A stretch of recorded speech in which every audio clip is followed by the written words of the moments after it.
We are belaying on a tube-style plaquette device and need to tie it off to secure our climber. Here's 4 different methods for doing so.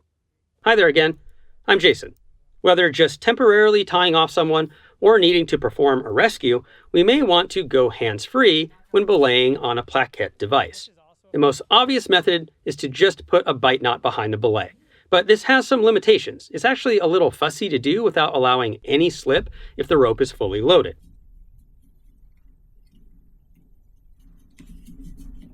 Further, with the wrong diameter rope interacting with the wrong device, we can get the knot sucked into the tubes and jammed.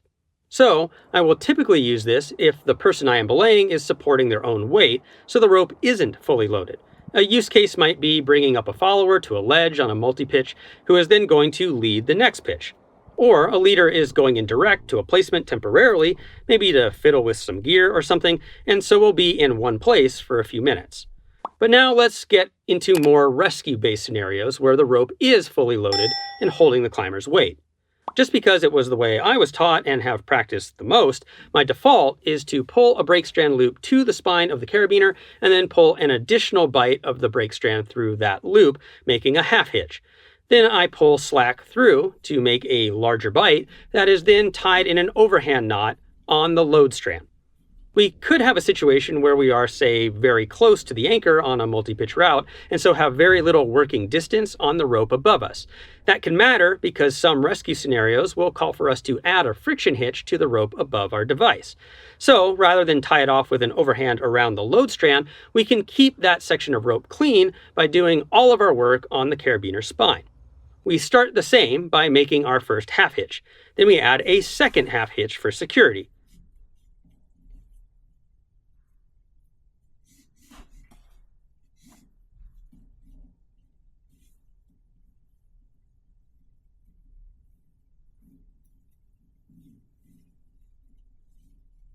Some will often add a third half hitch, which essentially guarantees that you have enough bight coming through that second half hitch so that it can't pull through.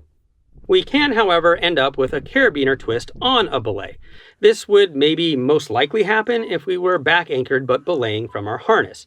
If a follower's fall loads the carabiner so that the spine is towards the ground and the gate is facing up at us, it could make a tie-off on the spine hard to do. In this case, we can pull a bight of the brake strand up and through the carabiner and fold it over towards the load strand. Now we can make a half twist with the slack end of the twist below all the other rope so that the crossing strand gathers all the other strands. We can take a bight from the slack and pull it through the half twist, which is a mule knot. Tightening that against the device, we can take a sizable bight and again make an overhand finish around the load strand, stacking the overhand directly onto the mule knot. Do you routinely practice your rescue procedures? We probably all could do so a little more. Tell us in the comments if or how you build this time into your climbing training. Thanks for watching this video. Please like, subscribe, and share if you want to support us. For more information, you can go to our website at www.shortguysbetaworks.com. You can watch a related video on escaping the belay that would start with a tie-off like one of these, or you can check out our entire single pitch rescue series, of which a belay escape can be a part. We'll see you next week and keep on getting more out of that big outside.